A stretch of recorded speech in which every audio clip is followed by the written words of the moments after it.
Welcome to the Arab Open University Faculty of Language Studies, the English Department, Course EL 121, the short story and essay writing, and I'm your tutor, Mr. Samih Abdel Jalil. It's my privilege and pleasure to teach you this course. This audio visual presentation of the course is by no means intended as a substitute to attending classes. You still need to attend classes for the pleasure that normally comes with it. This course is designed to supplement and complement the efforts of your tutors back in classes. The course is divided into two sections, with each having its independent book. You have a section on the short story and the other on essay writing, and this is session 1 of the series of sessions on the short story. Let's now go all the way to the unit. And this is page 7. If you happen to have the book in front of you, storytelling. And it's again, we're talking about short stories. And short stories are about storytelling, and storytelling is a human experience. It's part of our human activities. We engage in storytelling almost on a daily basis. Failing to come to class at one point would require of you to come up with a story of a sort. I'm not undermining the integrity of the teller. I'm not saying that, for example, you may be lying. It's not about that. You are going to put the facts that you have, whether you got stuck in traffic, for example, or you were sick, or all these kinds of reasons, you put them in a story format and in a narrative format. When you come to your teacher, for example, or share the incident with some of your students, you're going to be telling a story, more or less. So again, people love telling stories, and they have been telling stories for longer than they can remember. The Europeans and the Americans have told stories, and so have the Arabs, the Chinese, the Indians. All the cultures of the world are engaged in storytelling, past and present.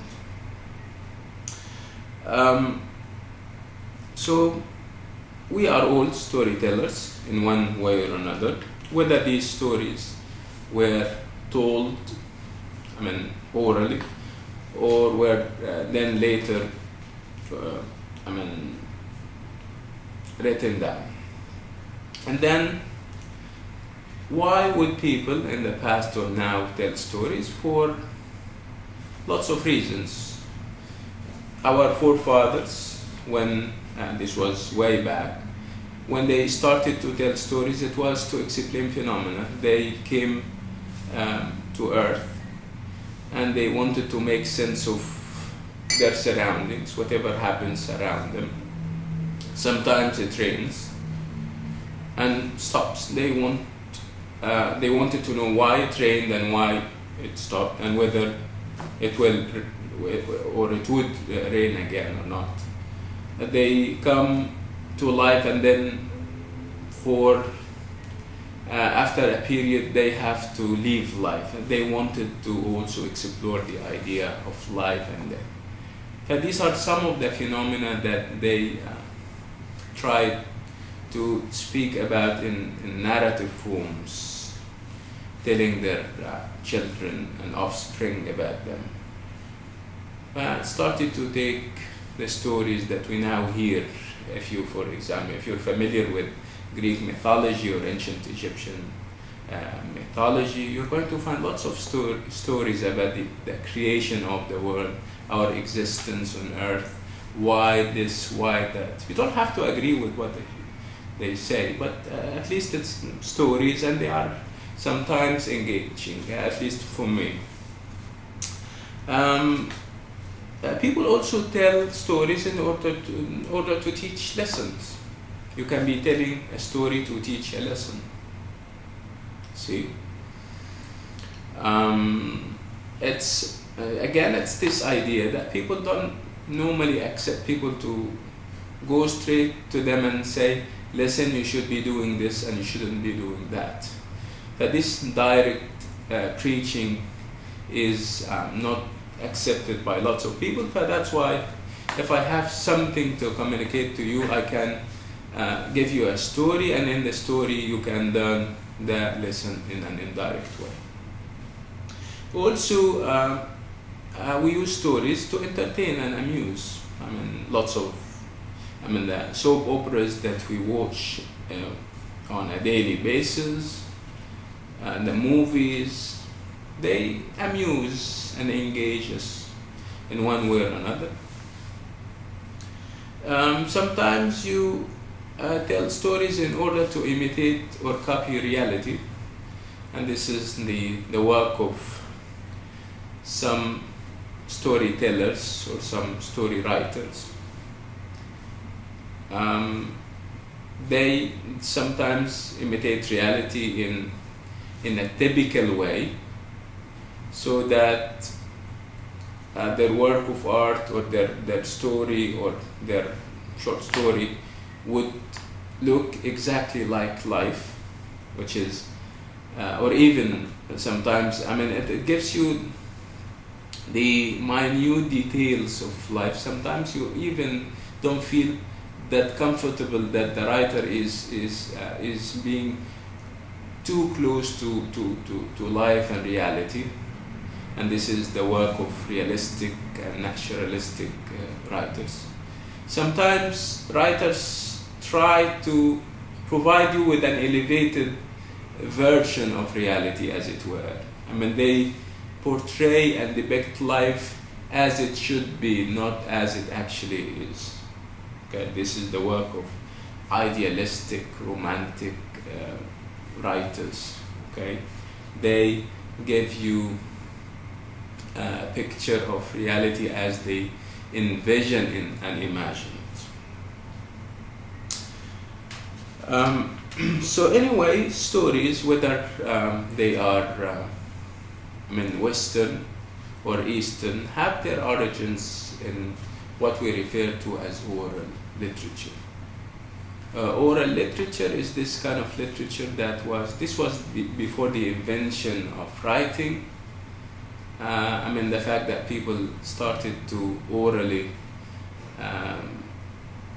transmit stories that they hear.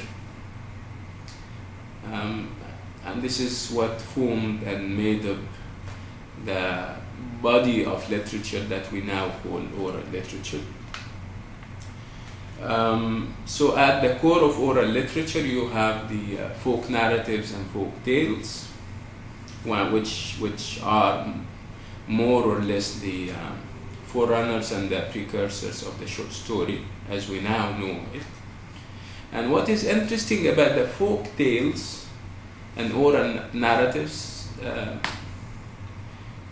is that they have stood the test of time by virtue of their simplicity of form and the recurrence of their themes, ideas, and motifs. They traveled from one culture to another, and it's little wonder, therefore, that people, for example, tell you that the Arabian Nights, which is Arabian, as its name suggests, traveled so far, and it became, for example, one of the precursors and the forerunners of the Western modern short story. Let's now move to the history of the short story, how it came into being. And by the history of the short story, I mean the Western short story. And the reason why we're focusing on the Western short stories, and especially the Anglo-American versions of it, is the fact that our medium is English. And the medium has or imposes its limitations. We would have liked, of course, to give you, stories from the Arab world. Though we have an example, Hassan Kanafani's short story, A Letter from Gaza, is an example. But we would have liked to give you more.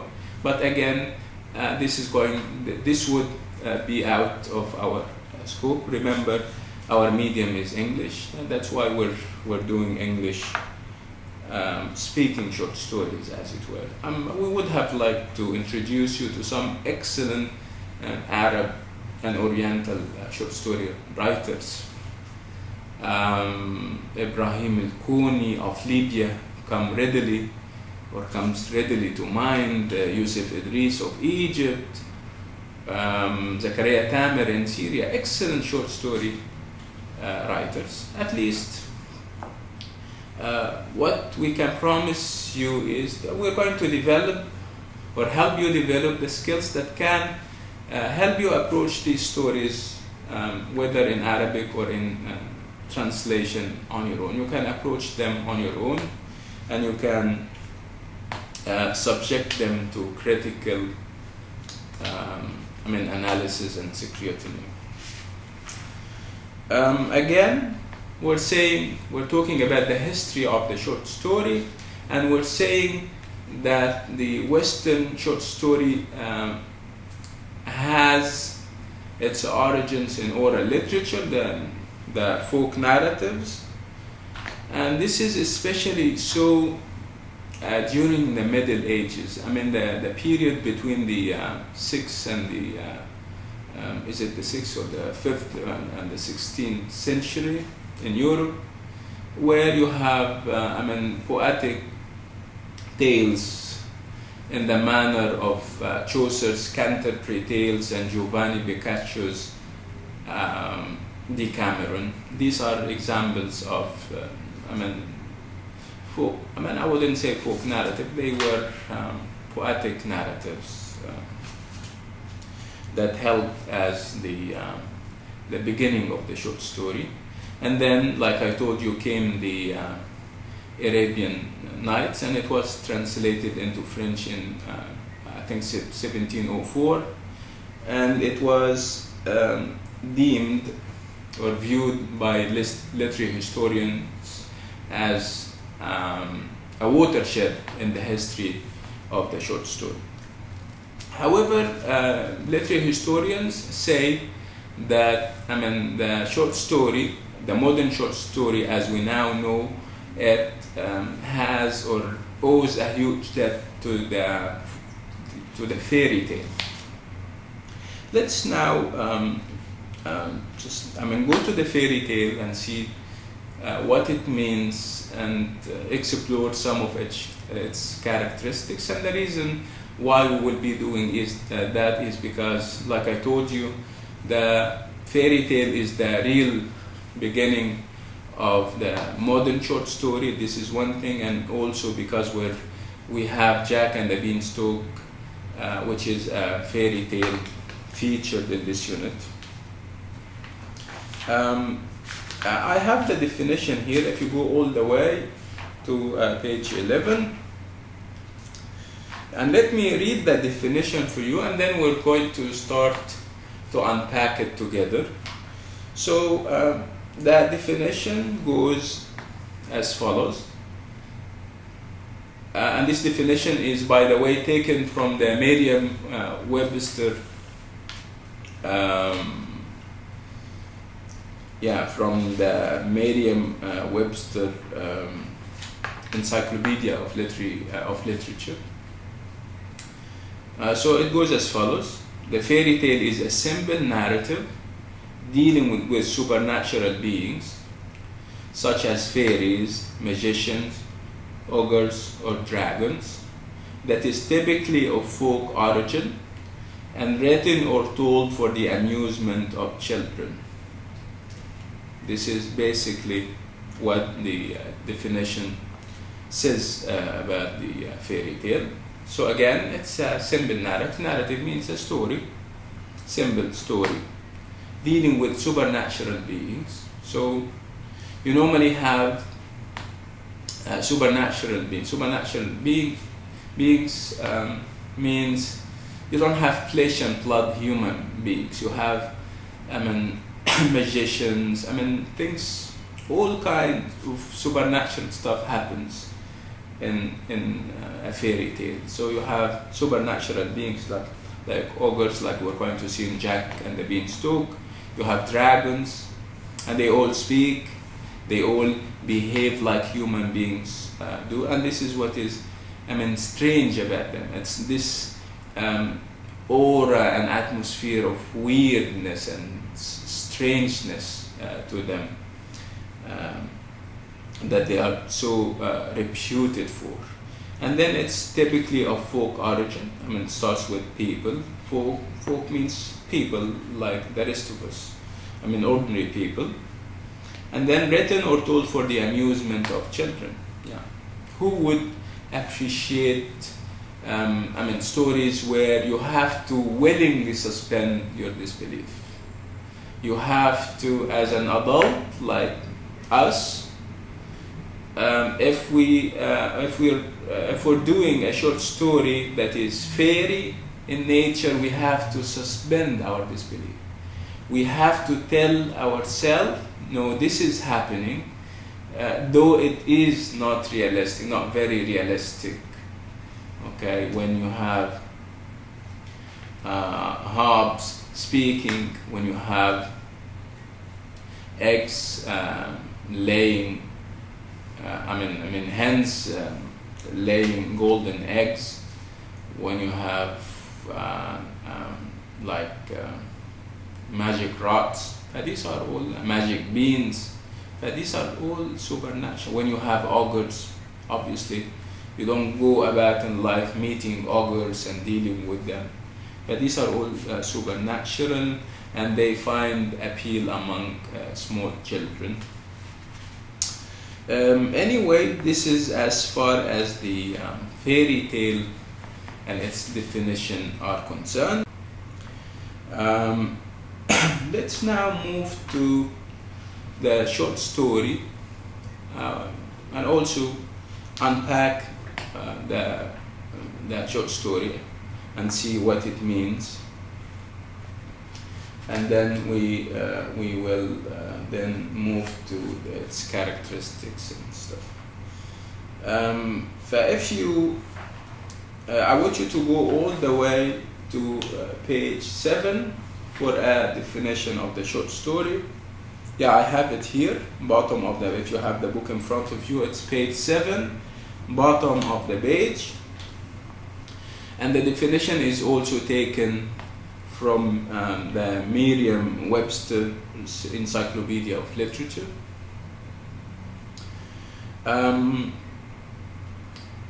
What does it say? Let's listen to what the definition has to say about the short story. So the short story is a pre-fictional prose narrative. I'll read, the whole definition, and then we start to break it down to its basic components. Excuse me. So it's a pre-fictional prose narrative to be distinguished from longer narrative forms such as the novel. The short story is usually concerned with a single effect conveyed in a single significant episode or scene and involving a limited number of characters, sometimes only one. The form encourages economy of setting and concise narration. Character is seldom fully developed. So if you reflect on the definition, if you try to think of it, you're going to see that there is this stress and focus on the idea of brevity or shortness. And by shortness, we're not talking only about length or size. We're talking about shortness and brevity in the sense of compactness and conciseness. Compactness and conciseness would trigger thoughts of very meticulousness. I mean, you use the word in its right place, in its right time, and it gives no chance to anybody to say that this word is, for example, out of its place. I mean, the writer in a short story is and should be very meticulous and very careful with what he says. No irrelevance whatsoever is tolerated, no digression. He doesn't bother himself and get distracted with so many plots and so many characters and stuff like that. He is so focused on achieving this singularity of effect, as it were. Okay? So let's take the different parts of the short story, one at a time. It's a pre-fictional prose narrative, so it's a narrative, which means a story that is short, again. We'll talk about this idea of shortness in a minute. Fictional, which means that most of the short stories that we deal with are made up. They are imaginary. I mean, inspired by and from the imagination of the writer. Does it mean that we don't have short stories based on reality? Of course we do have short stories based on reality, but for the most part, most of the short stories that we're dealing with are fictional. They are made up. They are invented by the short story writer.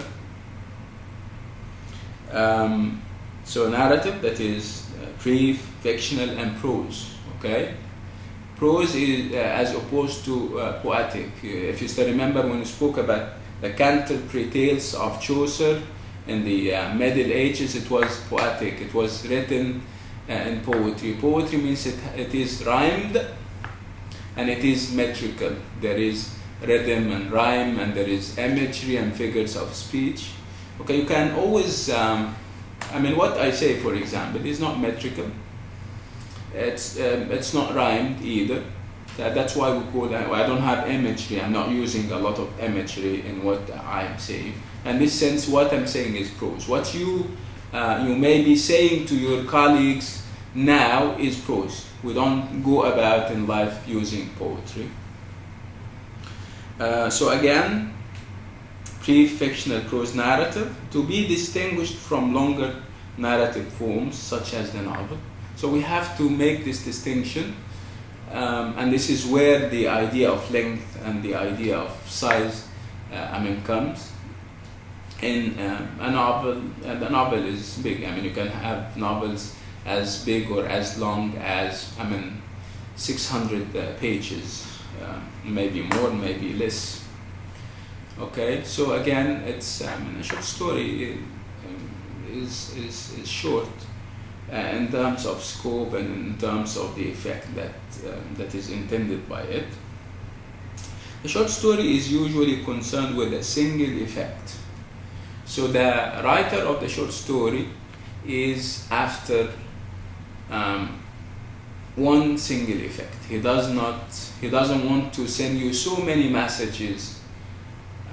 He does not want to bother you with so many ideas. He or she, of course, would be very satisfied with if one or two messages are communicated to you and you understood them, instead of getting diverted, as a reader, with so many plots and subplots, so many characters, and then you get so many entanglements, and obviously your reading experience as a reader gets compromised, and you don't go out of you don't come out of the short story understanding a lot of what took place because of like I told you, of the complications and the so many ideas presented. So again, the short story writer has his mind set on one single effect, and in order to do that, he normally gives you one significant episode or scene, and the characters, you have a limited number of characters. Sometimes you can only have one character. And again, the form encourages economy of setting. That setting means, the time and place, and we don't have, he doesn't move a lot. He doesn't move from one place to another, to a third. No, this is very distracting for the reader. He keeps, again, his mind set on one single place, possibly two, in order not to distract you. He doesn't, the short story doesn't take years and years, and this is the time aspect of the setting. It doesn't take weeks and months and so on. Concise narration, again, the narrator has to be concise in the sense that nothing is irrelevant. Nothing is, every single word is in its right place, and it has its significance behind it. So that if you take it off of the narrative, the narrative may be distorted and disrupted and stuff. And then, because of all these limitations in terms of space, in terms of the effect that you're trying to achieve as a short story writer, you also have you don't have the scope to fully develop your characters. That's why characters are not fully developed in short stories unless you're an excellent writer. Unless you're an excellent writer, short story writer, you wouldn't be able to develop your characters that well. But this is as far as the definition of the short story goes. Let's now move to the characteristics of the short story. The elements that make up the short story. Elements that you are going to find repeated in every short story. And this takes us to pages 8. If you go all the way to page 8, 8, 9, and 10. 8. So we're going to start with the characteristics of the short story. Characteristics that are insisted upon, that are repeated in every single short story, and these characters characteristics, will be dealt with in separate units. But today, at least, we're going to give you an overview of them so that we can right away start applying them to the short story that we have today. So 5 characteristics. I have a slide for that. We can put it on the screen sometime. So again, the characteristics of the short story: setting, plot, character, theme, and point of view. These are the 5 elements or features or characteristics, if you like, that constitute the short story. These are the pillars of the short story. Let me, before we explore them, stress the idea of interrelation and interdependence among and between them. The fact that they all are interrelated in one way or another, meaning to say that you cannot imagine a short story or the plot of a short story without characters, for example. Okay, it would be a sheer waste of time, for example, to have a short story that is with characters and plot and the other elements, but you don't have a theme or you don't have ideas behind them. It can be absurd. It can be, pointing to the futility of human endeavors, and it can be a theme. But normally you have didactism or moralizing to short stories and novels and stuff. A message of a sort, and the message is normally didactic. Anyway, so we're stressing the idea of interrelatedness among these different elements. So let's take them one at a time, and we're going to start with the setting. And I'm sure you know that the setting means time and place, the time and place of the short story. So setting refers to the time and place of the events of the story. So the setting can be indoors, can be within a house, can be a kitchen in a house, the bedroom, the living room. And it can be outside, can be outdoors, landscape, in nature. Okay. It can be in the morning, can be in the afternoon, can be in the evening, can be in summer or in winter. Okay. The setting is very important, and there is normally a significance to it. So what I would encourage you to do when you do short stories and you think of the setting, I need you to start thinking about the significance of the setting. Why? You need to ask yourself why the writer has chosen that setting. Why he, for example, opted for morning for a setting, morning. Is it because morning is marks beginnings, new life, purity and innocence, activity? Why in other short stories you have night? Does it indicate and suggest darkness, gloom, normally associated with night? Why summer and not winter? Summer, where normally people are free in summer. The sun is always there. And you don't have the restrictions that you normally have in winter. Even though some people love winter, of course. Why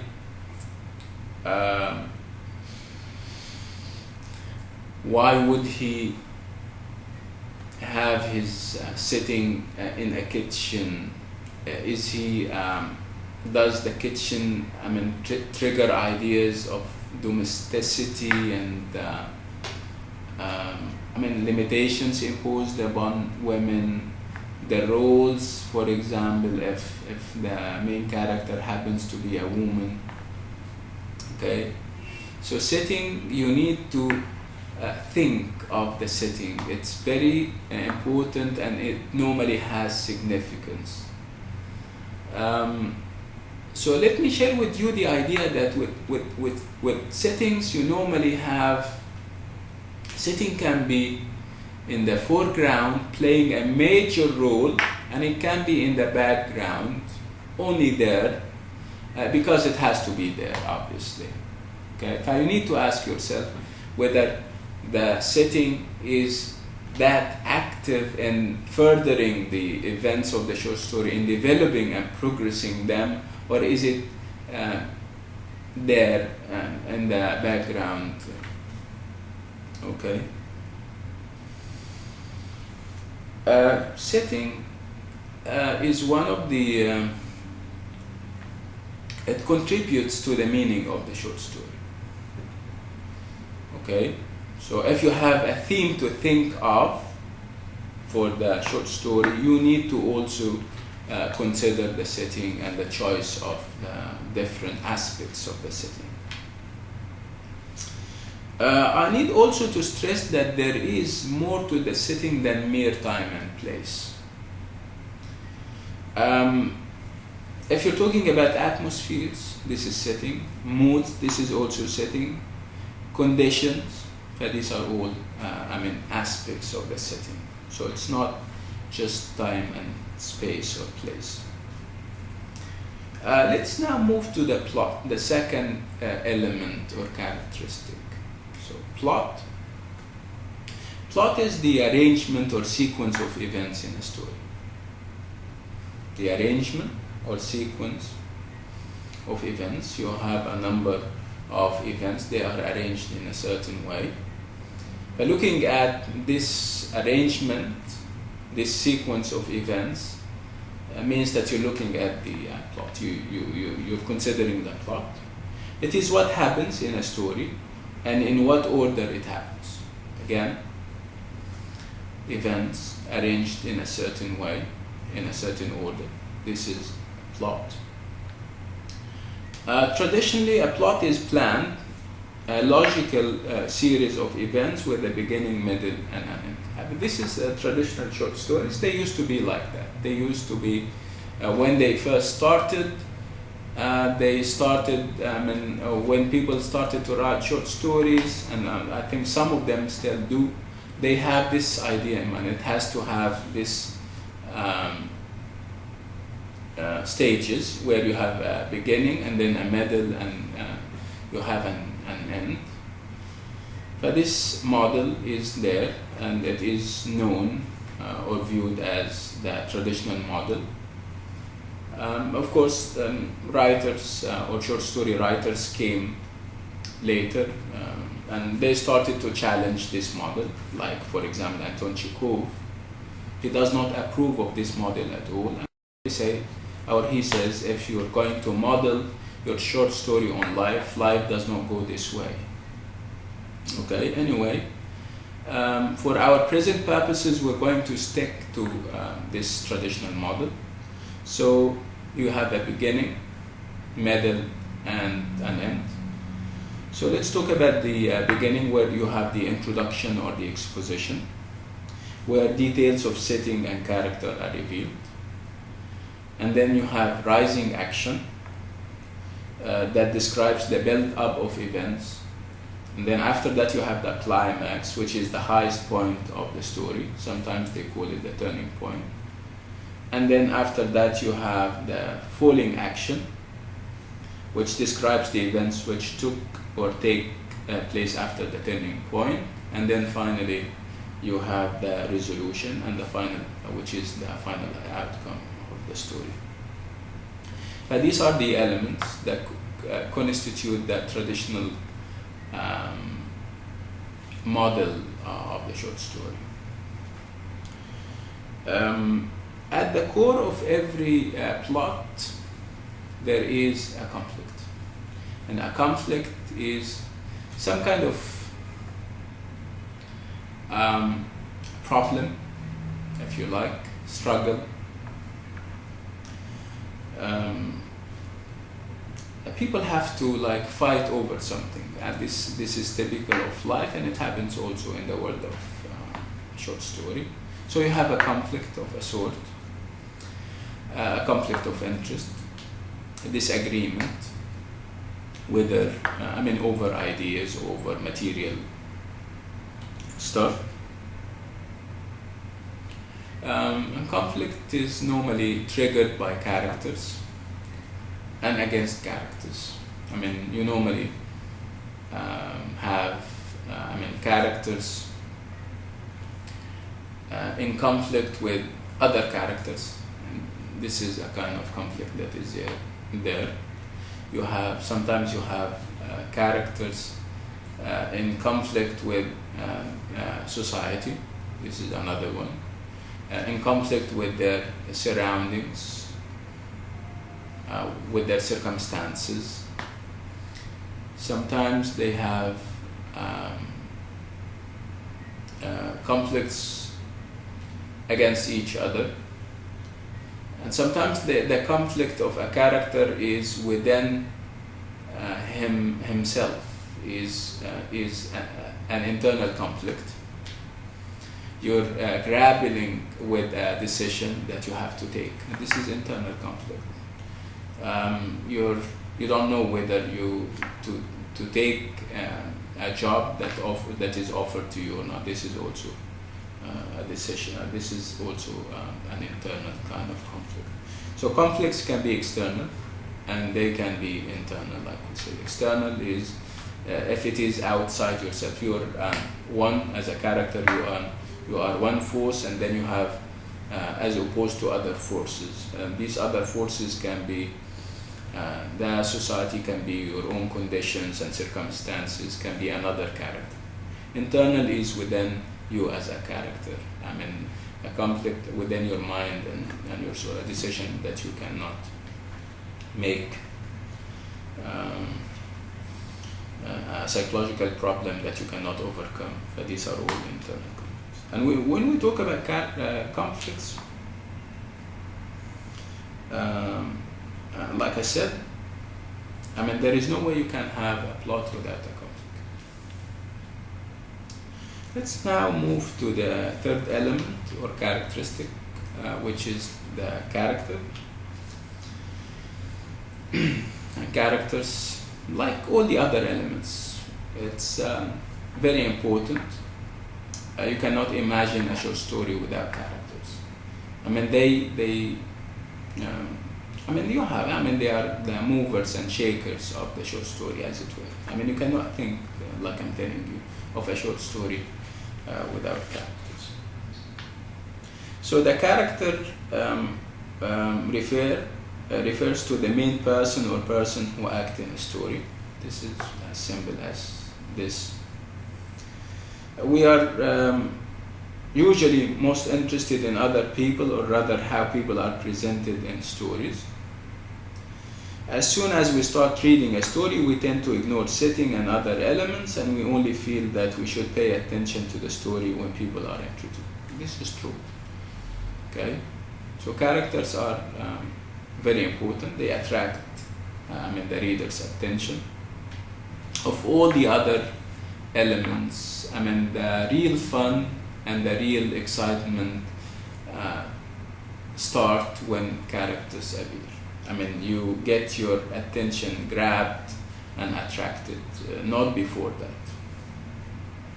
So when we talk about characters, we have this distinction between the movers and shakers of events. The main characters who initiate the events, and they act and react very lively. And you have characters who are in the background. They are minor characters. They are there in order to, sometimes you use them as foils. You set the main characters against them so that you can understand the main character better. They play a very minor or a supporting role. So you have main characters and you have minor characters. The main character, we're talking about a short story, remember. So you don't have the luxury to have so many main characters. You only have a main character, and we normally call him or her the protagonist. And you have, on the other hand, a character that works against the main character, and we normally call him or her the antagonist. So you have the protagonist, the main character, and you have the antagonist, the person who opposes the protagonist or the main character. Let's now look at characterization, how the writer develops or reveals his characters, how he reveals his characters, how he portrays them, and how you receive, as a reader, you receive these, how you unpack them, how you understand them. As a reader, you can, a character can get revealed to you through his or her physical appearance, what he or she says or thinks, what he or she does, okay, what other characters, other people in the short story say or think of this kind of character, okay. But these are ways through which you can fully understand a character. Let me repeat them to you again.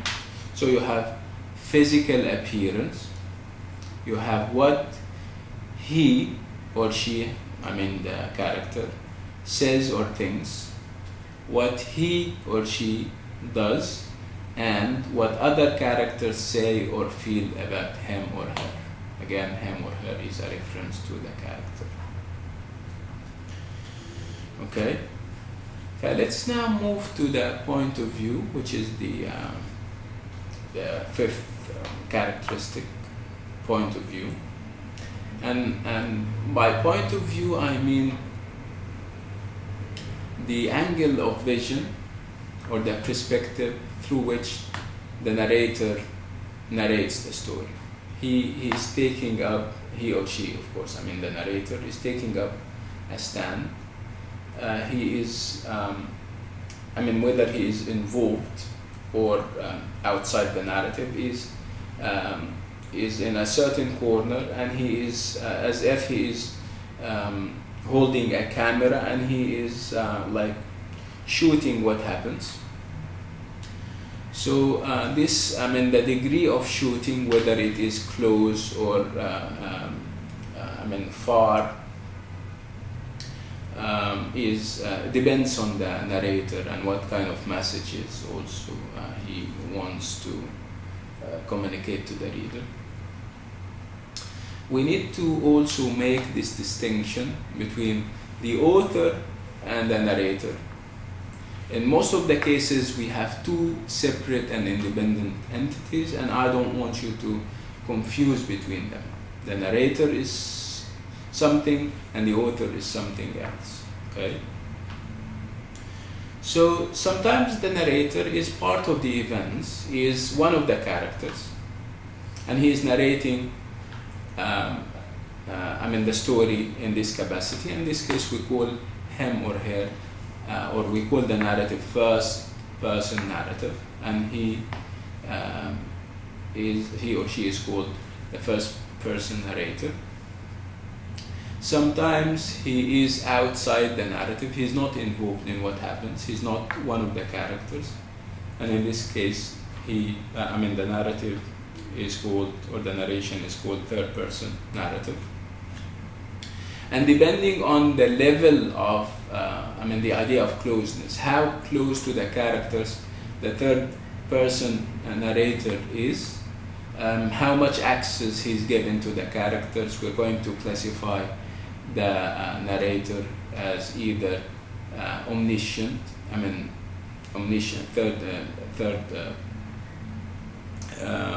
third person omniscient narrator, or limited omniscient. Limited omniscient means that he is he doesn't have full access to all the characters. He has limited access. It is very exclusive and limited to one character. Again, we'll talk about the point of view in deeper than that when we go to the unit on point of view. We're going to conclude the elements or the characteristics with the theme. And by the theme, we mean the dominating idea, the main idea, the controlling idea, if you like. Normally, like I'm telling you, the whole story is built on an idea. And first comes the idea to the to the writer, and he starts weaving the story around this idea. He brings the characters, characters that he selects in order to towards achieving the idea. The plot itself, and then the setting. It's all these different elements are meant to communicate a certain idea. They all contribute towards achieving this goal, which is delivering the messages or the themes that the writer has in mind. So themes are the messages that the writer is trying to get across to us. Themes can be universal, and they can be local or topical. When you talk about war, relationships, when you talk about love, when you talk about the innocence of children, when you talk about betrayal, patriotism, these are universal themes. Universals in the sense that they are always and everywhere. I mean, they are in Arabic culture, and you can also find an American or a Japanese writer talking about them. War is universal. Love is also universal. Topical themes are themes that address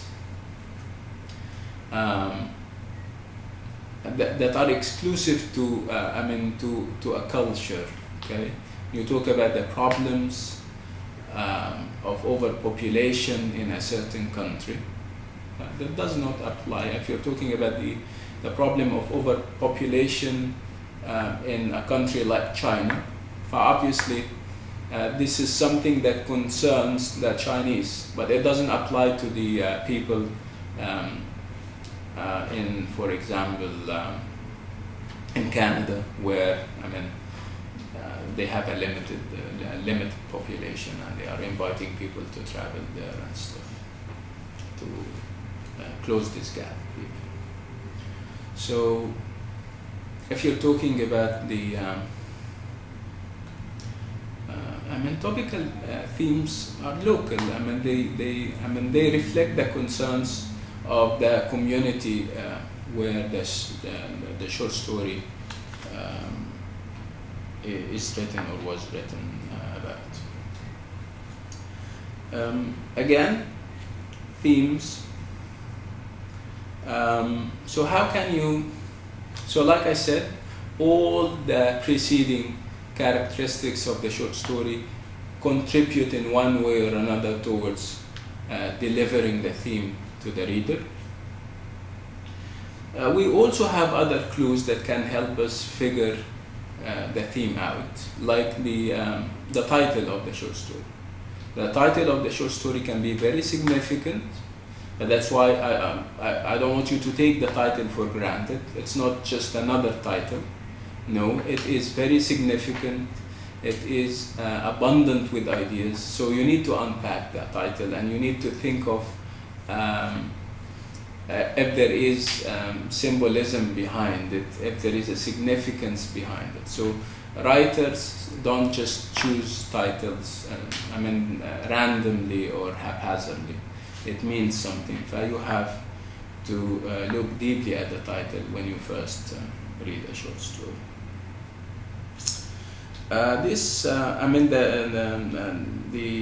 Talking about the theme concludes our discussion of the 5 elements of the short story.